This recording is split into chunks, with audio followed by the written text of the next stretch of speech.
It displaced 500 tons of oak and iron. It carried 60 cannons across 3 gun decks and held enough gunpowder to level a city block.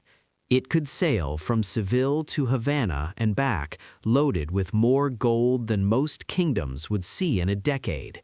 And somewhere out there, on the trade winds, running before a following sea, with its flags snapping and its hull riding low from the weight of treasure, it was the most dangerous target in the world.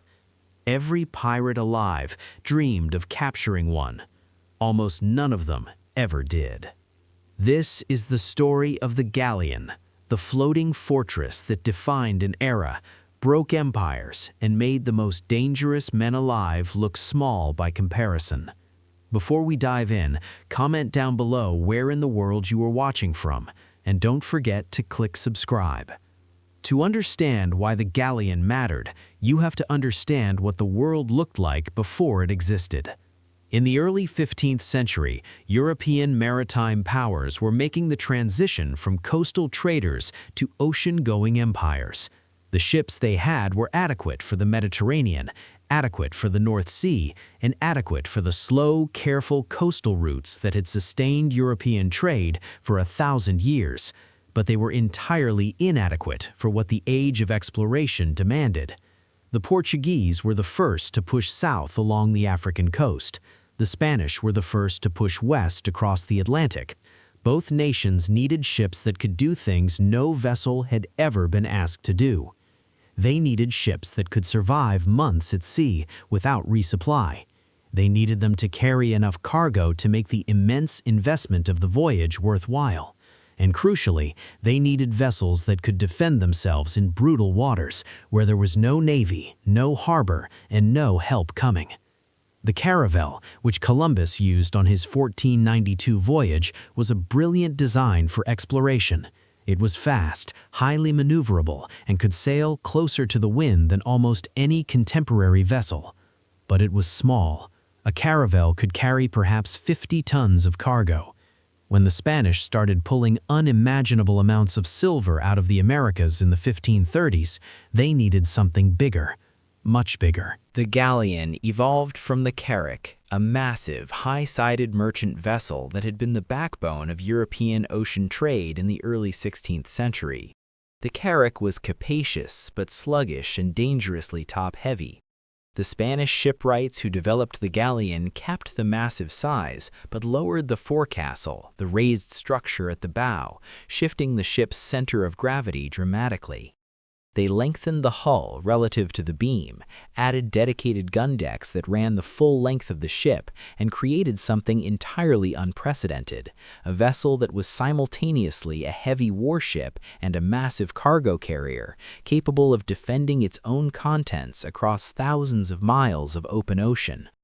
The word galleon itself is first recorded in Spanish sources in the early 16th century, galeon in Spanish, deriving from the galley, the oared warship that had dominated Mediterranean warfare for centuries. But the galleon shared none of the galley's limitations to calm coastal waters. It was a deep ocean creature, built specifically for the Atlantic trades. It was designed to run before the trade winds from Spain to the Caribbean and back home again, locked in a seasonal cycle that would completely dominate global commerce for nearly 2 centuries. The anatomy of a mid-16th century Spanish galleon requires some unpacking because the ship was a far more complex machine than most people realize. The hull was built from oak, preferably the dense, slow-growing oak of northern Spain, and increasingly from the timber forests of the Americas when Spanish sources ran low. The keel, the spine of the ship, ran from stem to stern and was typically a single massive piece of timber or several pieces scarfed together so tightly that they functioned as one. The ribs, the transverse frames that gave the hull its shape, were bent timber, heated and formed to the required curve, each one individually shaped to fit its exact position in the hull. Over this skeleton went the planking. Each plank was caulked with oakum, fibers beaten from old rope, driven deep into the seams with a caulking iron, and finally sealed with boiling tar. A well-caulked galleon was essentially waterproof, though the caulking constantly worked loose as the ship groaned and flexed at sea, requiring continuous renewal. Below the waterline, the hull was typically sheathed in lead and later replaced by copper to slow the massive buildup of barnacles and protect against the dreaded shipworm, Teredo nivalis. This marine borer was the absolute terror of wooden ships in tropical waters and could easily reduce an unprotected hull to a honeycomb of fragile tunnels within a single year. The masts were enormous. A galleon of 400 tons might carry a mainmast 60 feet tall and nearly 3 feet in diameter, supported by a complex web of standing rigging made from thick, tarred hemp rope, collectively representing miles of cordage. The running rigging added another mile or more. Managing this massive web of rope was a grueling full-time occupation. A galleon under full sail was never a passive object. It was a continuous mechanical performance requiring constant attention and minute adjustments. The sail plan was highly complex. The main mast and foremast carried large square sails that ran efficiently before the wind. The mizzenmast carried a triangular lateen sail that allowed more latitude in sailing direction. A large galleon might carry 15 sails in total, ranging from the enormous mainsail to the small triangular staysails rigged between the masts. Selecting the exact right combination for the wind conditions was a matter of extreme judgment and experience. A single mistake could easily carry away a mast or broach the ship in a following sea. The gun deck of a galleon was one of the most formidable weapon systems of the pre-industrial world. A large Spanish galleon of the late 16th century might carry 60 to 70 guns spread across 3 decks.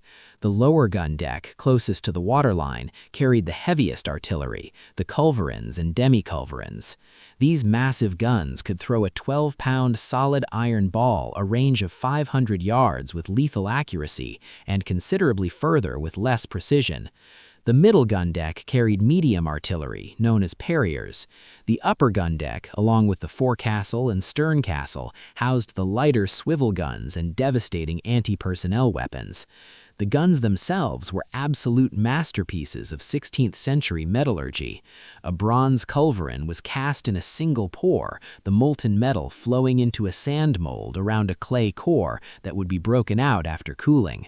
The bore was then reamed to precise dimensions, and the exterior was beautifully decorated with foundry marks, royal crests, and inscriptions, making each cannon an individually identifiable work of art.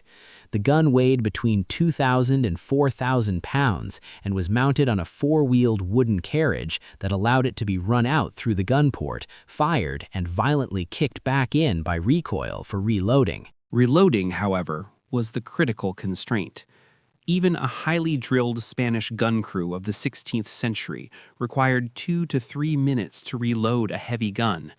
In a close naval engagement, this meant a galleon could deliver perhaps 1 or 2 broadsides in the time it took an enemy to maneuver into and out of firing range.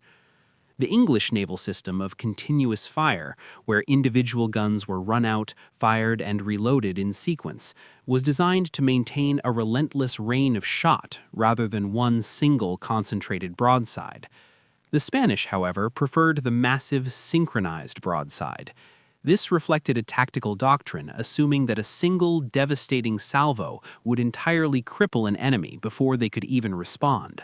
Both approaches had their strategic logic, and neither was decisively superior.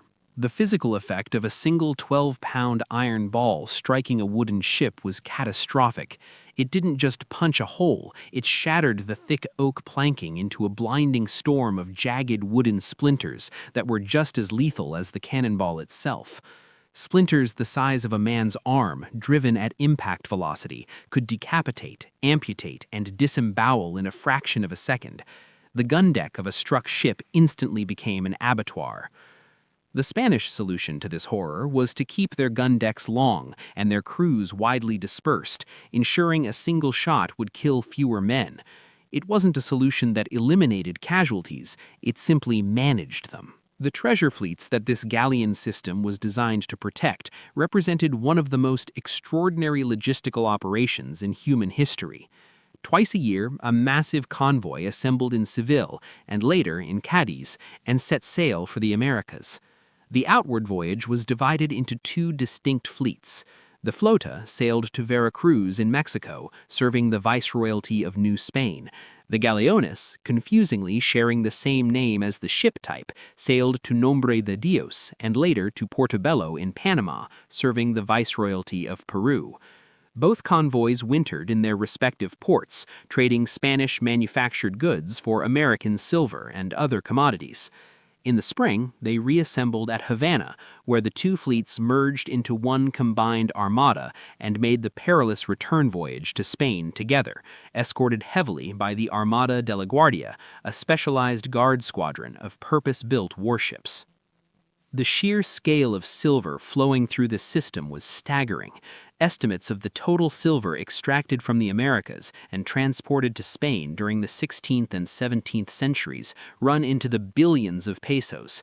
The massive Potosí silver mine in what is now Bolivia, discovered in 1545, was producing silver at a staggering rate that would ultimately supply perhaps a third of the entire world's monetary silver for the next 2 centuries. The treasure that crossed the Atlantic deep in the holds of the galleons was not abstract wealth, it was the physical money supply of the global economy.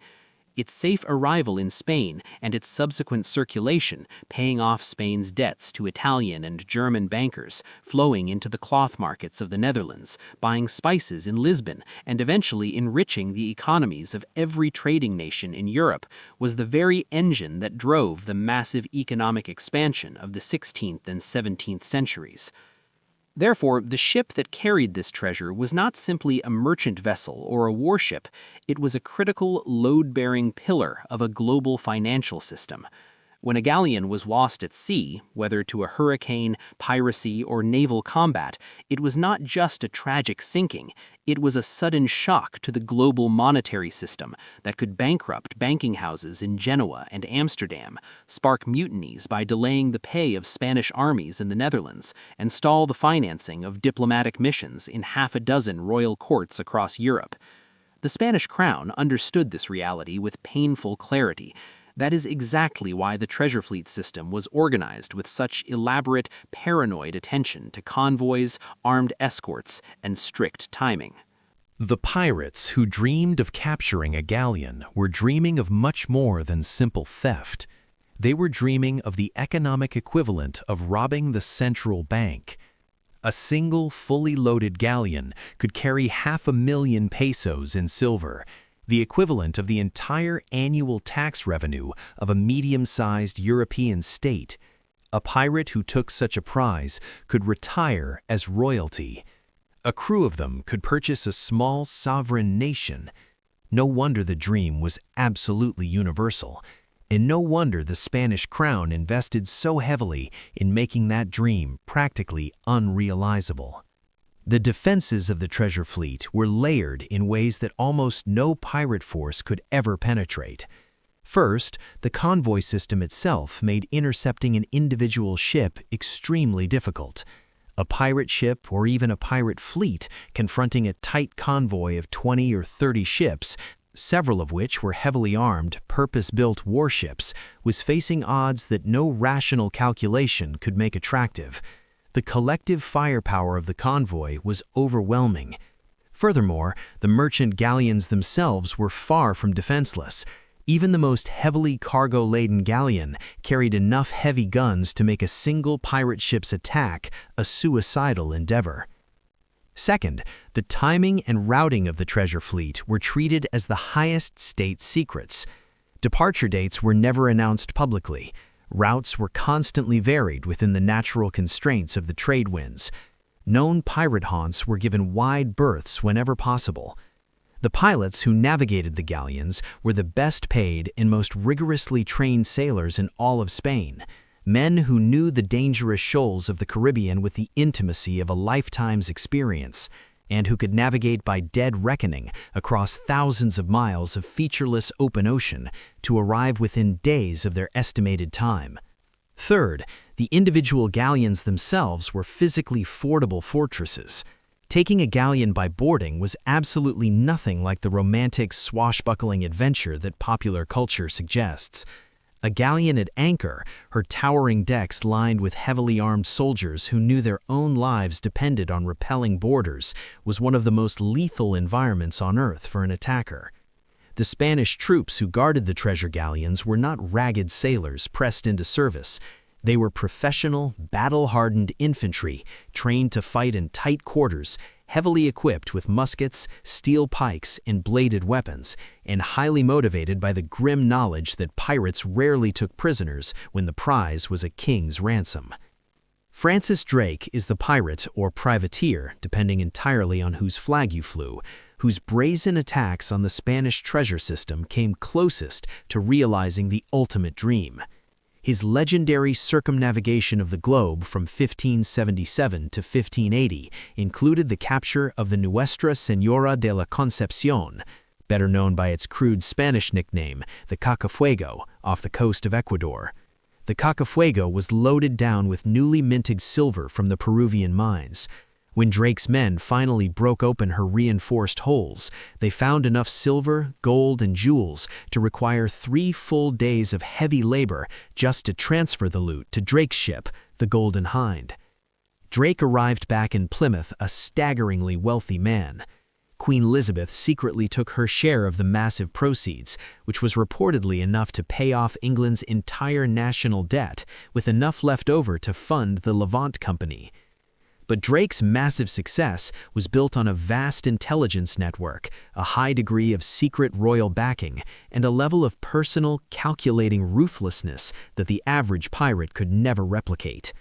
Drake knew exactly where the Cacafuego would be because he had spent weeks terrorizing the Pacific coast of South America, capturing smaller vessels and violently interrogating their crews for vital information about the treasure fleet's movements. He commanded a ship small enough and fast enough to intercept the lumbering treasure galleon before she could reach the safety of a defended port. And he had the sheer audacity and the ironclad crew discipline to successfully execute the boarding action once he cornered her. Most pirates possessed absolutely none of these advantages. The typical Caribbean pirate of the 17th century operated from a small sloop or a brigantine, a shallow draft vessel of perhaps 100 tons that was fast and highly maneuverable, but armed with only a handful of light cannons. Pitting that against a towering galleon of 400 tons bristling with 40 heavy guns was like a mosquito attacking an elephant. The galleon could simply open her gun ports and blast the pirate ship into driftwood long before it ever came within grappling range. The only realistic circumstances in which a standard pirate crew could take a galleon were if the massive ship had been severely disabled by storm damage, if its defending crew had been decimated by disease, or if the galleon's captain was incompetent to a degree that was, fortunately for the pirates, not entirely unheard of.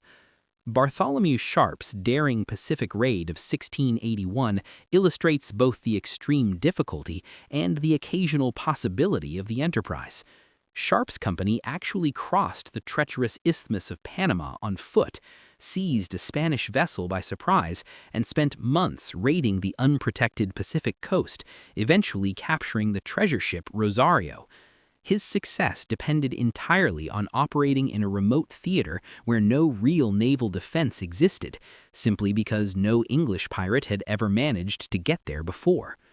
The Whydah Galley is the most famous galleon-era capture to leave physical archaeological evidence in the historical record, though technically the Whydah herself was not a true Spanish galleon, but rather a heavily armed slave ship that the pirate Samuel Bellamy captured and converted into his flagship.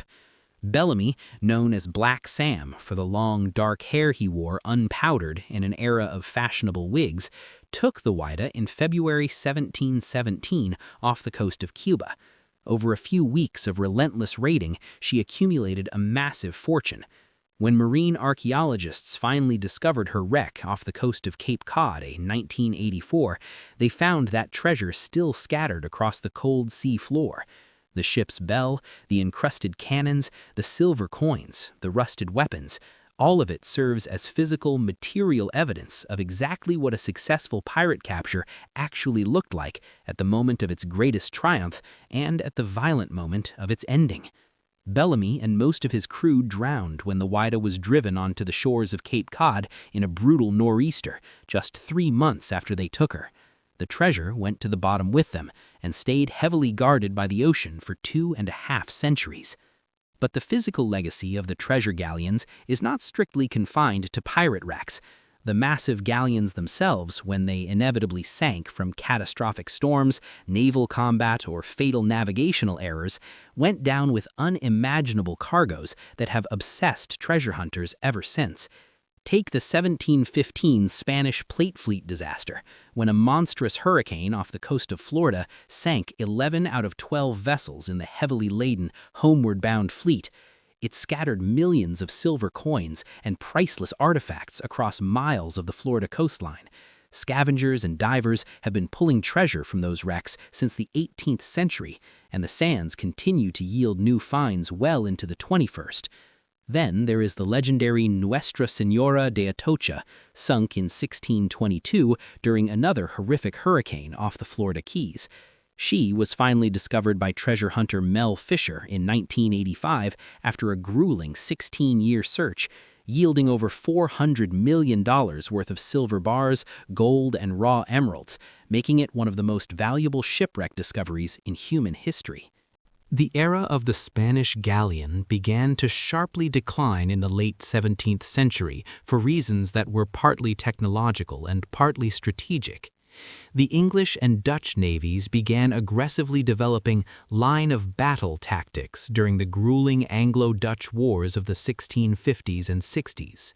They created purpose-built ships of the line that were vastly superior to the hybrid galleon in every single military metric. The very combination of heavy warship and bulk merchantmen that had been the galleon's greatest strength suddenly became a fatal liability in a new era of highly disciplined, specialized fleet warfare. The Spanish were eventually forced to respond by separating those dual functions. They built specialized naval warships, the navíos de línea, to replace the galleon in the battle fleet. Meanwhile, the lucrative merchant trade shifted to lighter, faster vessels strictly specialized for cargo capacity. The great galleon simply became obsolete. The very last Spanish treasure fleet sailed in the first decade of the 18th century. By mid-century, the mighty galleon had passed into memory. But that memory was incredibly vivid enough to sustain a powerful mythology that has never entirely faded away. The galleon is heavily present in the consciousness of anyone who has ever read a pirate novel or watched a pirate film. The iconic image of the high-sided ship with its ornate gilded stern castle, its towering tiered gun decks, and its great billowing canvas sails has become the defining visual icon of the age of sail. It has been romanticized to such a degree that the harsh reality, which was infinitely grimmer, dirtier, and more dangerous than any Hollywood romance can capture, is almost entirely invisible behind the legend. The reality of the galleon was a working world of extraordinary, grinding difficulty. The men who sailed these massive ships lived in conditions that would be rightfully considered inhumane by any modern standard. They slept in cramped hammocks, strung up right between the massive cannons on the gun deck or in any damp, dark corner they could find. They ate heavily salted beef and pork, rock-hard ship's biscuit that was routinely infested with weevils, dried peas, and whatever meager fresh food could be bartered for in port. Fresh drinking water was strictly rationed and frequently turned foul and slimy in the wooden casks. Scurvy, caused by severe vitamin C deficiency, literally rotted a man's body from the inside out while the sufferer was still entirely conscious, and it killed vastly more sailors than storms, pirates, and enemy navies combined. The men who sailed the treasure galleons across the perilous Atlantic were not dashing, romantic adventurers. They were exhausted, desperate working men doing an incredibly dangerous and physically punishing job in horrific conditions that offered almost no comfort and absolutely zero margin for error. What the galleon truly represents, far beyond its practical everyday function in the vast machinery of the Spanish imperial system, is a specific, pivotal moment in human history. It was a moment when the technology of the ship finally made possible a kind of global connection and a kind of terrible, far-reaching power that had never existed before. A galleon could carry 1,000 armed men from Seville to Havana in just 8 weeks. It could safely hold the entire annual revenue of a silver mine deep in its cavernous holds. It could transport the soldiers, the priests, the imperial administrators, the seeds, the animals, and the heavy tools of a conquering civilization across 4,000 miles of unforgiving open ocean and deposit them alive and fully functional on the other side of the world. Absolutely nothing in human history prior to that point had been capable of such a staggering feat. But the massive cost of that feat was paid directly in human blood. It was paid in the tragic lives of the desperate men who sailed the ships. It was paid in the lives of millions of indigenous Americans whose entire world was violently dismantled by what those galleons brought to their shores. And it was paid in the lives of millions of enslaved Africans whose forced labor was brutally mobilized to work the sweltering mines and vast plantations that the galleon system sustained. The galleon did not somehow exist in isolation from these horrific costs. It was the exact, literal mechanism through which they were paid. When you look at a cross-section illustration of a 17th century Spanish treasure galleon with its stacked tiers of heavy gun decks, its vast complex sail plan, and its heavily decorated stern castle rising 4 stories above the waterline, you are looking at one of the most heavily consequential machines in all of human history. It is deeply beautiful in the way that all intricate machines perfectly adapted to their unique purpose are beautiful, and it is deeply terrible in the exact way that all machines built exclusively to concentrate and project imperial power are terrible. The pirates who dreamed obsessively of capturing one were not entirely wrong to dream. The galleon contained absolutely everything they ever wanted: vast mountains of silver and gold, exotic spices, and sudden wealth completely beyond ordinary human imagining. But it also contained something that the pirates rarely stopped to think about as they plotted their violent attacks, calculated their grim odds, and fantasized about the ultimate prize. The galleon physically contained the entire massive apparatus of a world being aggressively made and remade at an enormous human cost, and to capture one was to briefly, violently insert yourself directly into that towering apparatus, not to stand outside of it. The ones who actually succeeded became fabulously rich. The ones who failed simply became dead, and the galleons kept right on sailing year after year, laden, magnificent, and highly lethal, until the brutal age that had created them finally drew to a close, leaving them strictly to the myths and to the cold, dark seafloor where so many of them eventually came to rest. And that is the galleon.